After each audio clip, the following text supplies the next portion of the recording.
Bonjour à tous, vous regardez Midi Ensemble et c'est maintenant l'heure de notre page santé. Nous allons parler aujourd'hui d'un sujet qui concerne plus de 150 millions d'Européens et ce chiffre ne cesse d'augmenter.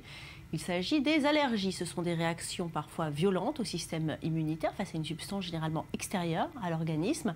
Pollen, aliments, ce sont une infime partie des causes qui peuvent provoquer des allergies. Vous savez, l'Organisation mondiale de la santé classe l'allergie au 4e rang des affections chroniques mondiales. Alors, quels sont les facteurs ? Comment se protéger et est-ce possible de s'en débarrasser? Pour répondre à ces questions, j'ai le plaisir de recevoir sur le plateau le docteur Michael Wolf. Bonjour, vous êtes pédiatre, nous évoquerons également les allergies chez les enfants. Merci d'être là avec nous. Et puis bien sûr, Marianne Bougrain qui réagira en direct tout au long de cette émission. Vous pouvez lui envoyer vos questions à l'adresse qui s'affiche sur votre écran. Midi Ensemble spécial allergie, c'est maintenant. Restez avec nous.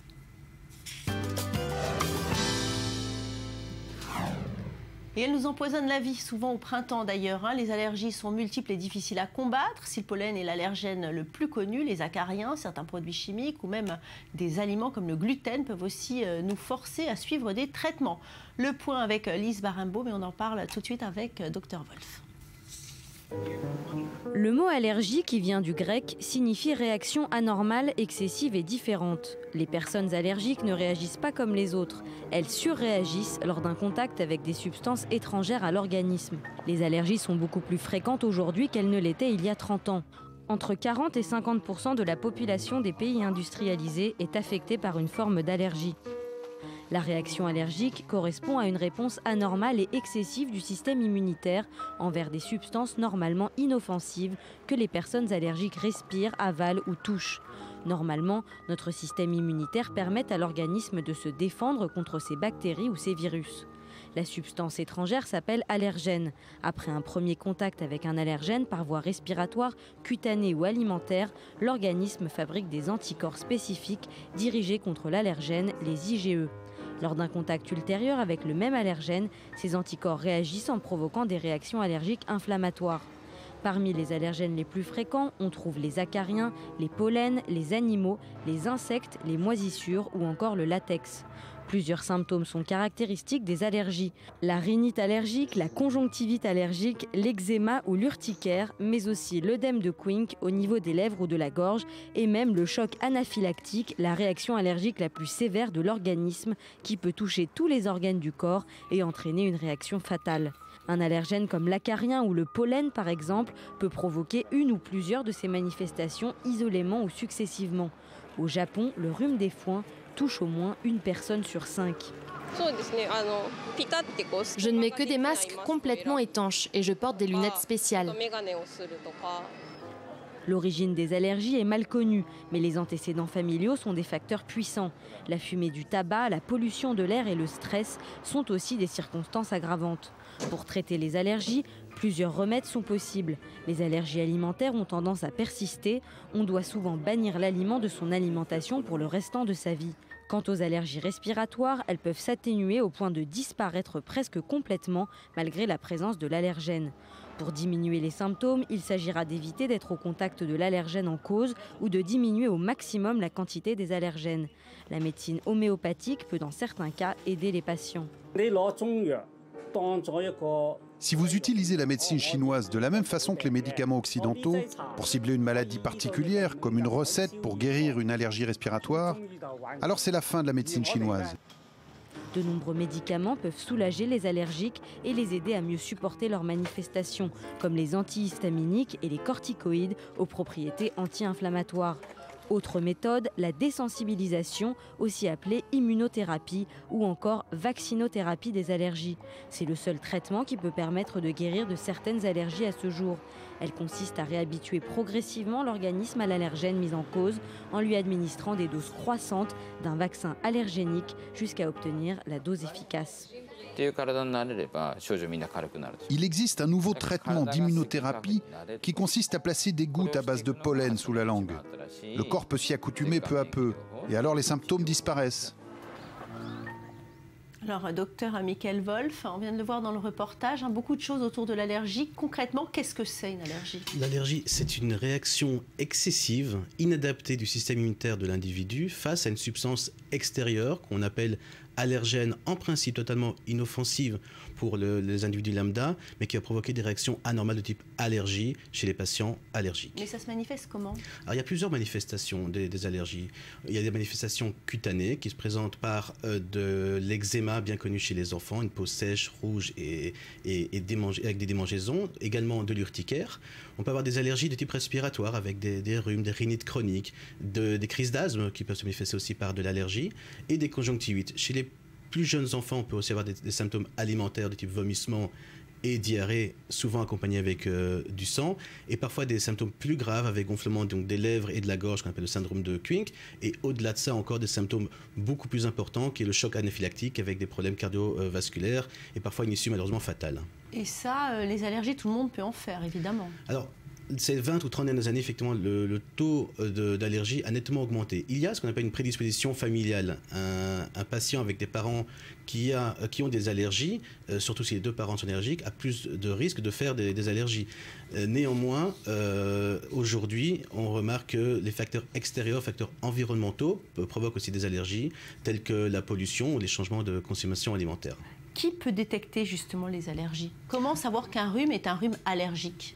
D'abord, ça c'est l'expérience du médecin traitant, médecin de famille ou le pédiatre qui, en fonction de l'interrogatoire, l'anamnèse et des symptômes, s'ils sont encore présents lors de la consultation, peut diagnostiquer une allergie et le traiter au cabinet. Maintenant, si les allergies sont plus sévères ou plus récurrentes, plus fréquentes, à ce moment-là, le patient sera peut-être dirigé vers un allergologue pour déterminer l'allergène en question. Alors, des allergies, il en existe beaucoup et de sources variées. On l'a vu, de nombreux facteurs environnementaux peuvent affecter le corps humain. Et voici les sources les plus allergènes appliquées dans les allergies. Le pollen, c'est le principal. Souvent, les acariens, les phanères, c'est-à-dire l'allergie aux poils d'animaux, les insectes et enfin les aliments et les médicaments. Alors, est-ce possible de développer de nouvelles allergies au cours de la vie, docteur Wolf, par exemple, de ne pas être allergique du tout, puis un jour, voilà, on décèle qu'on est allergique? Oui et non, c'est-à-dire qu'il y a effectivement des prédispositions. Il faut qu'il y ait une première sensibilisation. Et en général, ça se fait dans un âge assez précoce. Maintenant, ce n'est pas parce que l'enfant est sensibilisé qu'il va immédiatement subir de l'allergie. Il peut y avoir soit un retard avec le prochain contact avec l'allergène et manifester l'allergie qu'à l'âge adulte, ou parfois être confronté à plusieurs reprises à l'allergène et au bout d'une vingtaine, trentaine d'années, développer de l'allergie. Justement, nos équipes sont descendues dans la rue de Tel Aviv afin de vous demander si vous connaissiez les causes de l'allergie. Regardez. À cause de maladies, quelque chose qu'on a mangé ou de la peau? Je pense simplement l'air, le vent, les particules du printemps, etc. Oui, il existe beaucoup de raisons, le pollen et particulièrement pendant le printemps. Je ne connais pas toutes les autres, mais sûrement d'autres éléments de la nature lorsque les saisons changent. Je suppose que cela dépend des saisons. Des fleurs peut-être, quelque chose que l'on mange. Chaque personne est différente. Des causes génétiques? Probablement, cela vient de ma mère. Les gens sont nés avec, ils sont réactifs à certains produits et donc allergiques. Je pense que les allergies aujourd'hui proviennent de la nourriture que l'on achète qui n'est pas naturelle. Je pense aussi que ça provient de l'air, de toute la pollution. Je suis sûre qu'il y a beaucoup plus d'allergies de nos jours qu'avant. Elles peuvent venir des fruits, des arbres, de l'air. Oui, le plus souvent, elles proviennent des fruits, mais cela dépend de ce à quoi vous êtes allergique. Il y a beaucoup de personnes de nos jours qui sont allergiques au gluten ou aux produits laitiers, donc elles peuvent venir de n'importe où.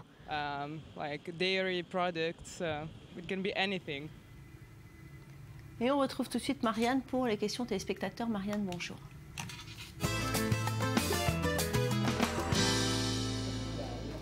Oui, bonjour Valérie. Alors Myriam de Jérusalem donne régulièrement des bambas à son fils parce qu'il adore ça. La seule chose, c'est qu'elle vient d'apprendre que l'allergie aux arachides est très fréquente et dangereuse. Alors à votre avis, doit-elle arrêter de lui en donner ? Les bambas, pour ou contre, docteur Wolf? Écoutez, c'est une question extrêmement intéressante parce qu'elle concerne directement Israël. Il y a une étude qui est sortie au début de l'année 2015 dans un journal prestigieux qui est le New England Journal of Medicine, qui a comparé deux populations d'enfants en Israël et en Grande-Bretagne. Et on a décelé qu'il n'y avait quasiment pas d'allergie aux cacahuètes, aux arachides chez les enfants israéliens. Et l'une des raisons, ce sont les mauvaises ou bonnes habitudes des parents qui, je sais pas comment dire, gavent leur enfant de ces produits, de ces snacks à base de cacahuètes, des bambas, qui en réalité vont les protéger d'une énergie future, contrairement à ce qu'on pensait il y a pas si longtemps, 5 ou 6 ans. Ils sont allergiques, mais ils sont en surpoids. Il faut quand même faire attention. Exactement, mais c'est un autre domaine. Parmi les plus gros responsables des réactions allergiques, on retrouve les aliments. Regardez le blanc d'œuf, par exemple, les cacahuètes et plus généralement les arachides et puis le lait de vache, la moutarde, le poisson, la viande. Concrètement, on peut être allergique à presque tout ce que nous mangeons. Alors justement, est-ce que ces réactions allergiques sont toujours violentes? Non, heureusement non. Il y a plusieurs grades dans les allergies. Les allergies, on va dire, classiques de base, qui sont les allergies cutanées ou les petites rhinites avec les conjonctivites, celles qu'on connaît. Et puis, comme on a dit tout à l'heure, des réactions plus sévères comme des crises d'asthme, l'œdème de Kling, et encore plus sévère, heureusement, le choc anaphylactique. Allez, on retrouve tout de suite Marianne pour d'autres questions téléspectateurs. Oui, alors cette fois-ci, c'est une téléspectatrice de Marseille qui se demande s'il existe un traitement contre les piqûres d'insectes car elle y est allergique et ça devient très problématique, surtout en été. Je vous laisse imaginer. Alors d'après vous, existe-t-il vraiment un traitement? Alors, quand on parle des traitements, il faut savoir, est-ce qu'on doit traiter les conséquences de l'allergie, les symptômes ou directement la cause qui est l'allergène. Alors, pour cette dame qui est allergique aux insectes, il y a des traitements évidemment à base de crème ou de comprimés qui sont des antihistaminiques ou la cortisone et qu'on peut prendre donc par voie orale ou en crème.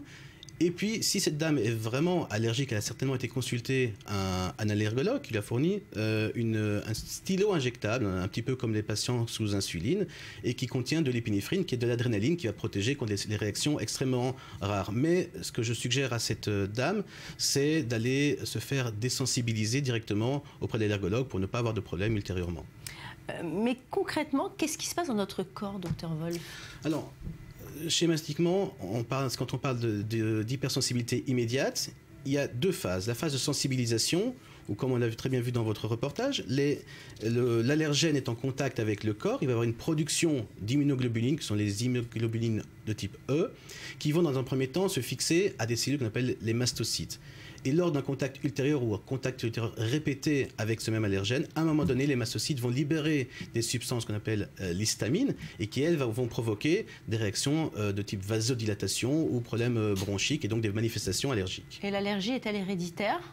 Alors, l'allergie n'est pas héréditaire, mais il y a une prédisposition familiale. C'est-à-dire, les enfants, par exemple, avec des parents, un des deux parents allergiques aura une prédisposition plus importante que notre enfant.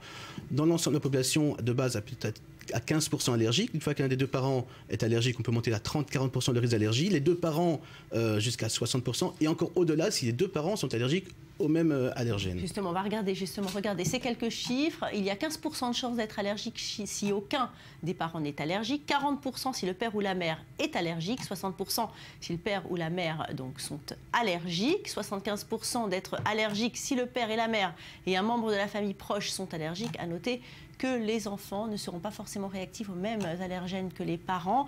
Alors, existe-t-il des traitements ? Donc, les traitements, donc, on en a parlé. Le traitement à la source, ça reste la désensibilisation. Qu'est-ce que c'est la désensibilisation? C'est de mettre en contact le patient avec l'allergène en quantité vraiment calculée et modérée afin que le corps puisse s'habituer progressivement à cet allergène et ne pas réagir de manière inadaptée. Et ça marche toujours, ça? Alors, ça marche surtout pour tout ce qui est allergènes respiratoires, les acariens, la poussière, les poils d'animaux, etc. Ça marche aussi très bien pour les piqûres d'insectes. Ça marche un petit peu moins bien, mais on progresse à ce niveau-là. Tout ce qui est allergie alimentaire, d'ailleurs, la désensibilisation peut se faire aussi par voie orale. Ça marche beaucoup moins, par exemple, ou pas du tout, pour des allergies de type médicamenteuse. Nous sommes descendus dans la rue pour vous demander si vous ou bien quelqu'un autour de vous a des allergies. Regardez. Au printemps, j'ai des petits boutons rouges sur la peau. Non, pas que je sache, je suis allergique à rien. Oui, je suis allergique aux fraises et aux pêches. Non, pas d'allergie. Non, je ne souffre d'aucune allergie. Non, grâce à Dieu. Non, je ne souffre pas d'allergie. Et une autre question de Marianne, une question téléspectateur. Oui, alors Lola, qui a 18 ans, nous dit qu'elle vient tout juste de partir de chez ses parents pour emménager avec sa sœur. Elle a un rêve, c'est d'avoir un chat. Le problème, c'est que sa sœur en est allergique. Elle se demande donc s'il existe des solutions pour réussir à ramener un chat dans sa nouvelle maison. Que pouvez-vous lui conseiller ? Je vais être un petit peu direct. Chat ou pas chat ? C'est chat ou sœur. La cohabitation est possible, mais dans des conditions extrêmement rigoureuses et un petit peu difficiles. À savoir, le chat ne peut pas monter sur le canapé, pas monter sur le lit, pas rentrer dans la chambre à coucher. Il faut brosser le chat d'extérieur. Enfin, des conditions extrêmement compliquées. Donc, je suggère de privilégier la sœur au chat. Pour les enfants, c'est la même chose que pour les adultes ? Même bilan ? Alors, les bilans chez les enfants sont évidemment comme l'adulte et on peut le faire même chez les tout jeunes enfants. La question n'est pas de quel bilan, mais plutôt à quel âge on effectue ce bilan. On peut l'effectuer à tout âge. Après, ça va dépendre un petit peu des conditions. Si l'enfant a des allergies sévères, on va faire des tests. Le problème des tests se fait trop tôt chez l'enfant et on peut avoir des faux négatifs ou faux positifs. Donc, il faut être un petit peu vigilant par ça. À suivre. Donc, merci beaucoup, Michael Vols. Notre page santé, c'est donc terminé pour aujourd'hui. Les clés de l'efficacité du traitement de l'allergie, c'est, vous nous l'avez dit, un traitement précoce et la régularité des prises de médicaments. Merci d'avoir été avec nous. En attendant, restez avec nous car Midi Ensemble, ça n'est pas fini.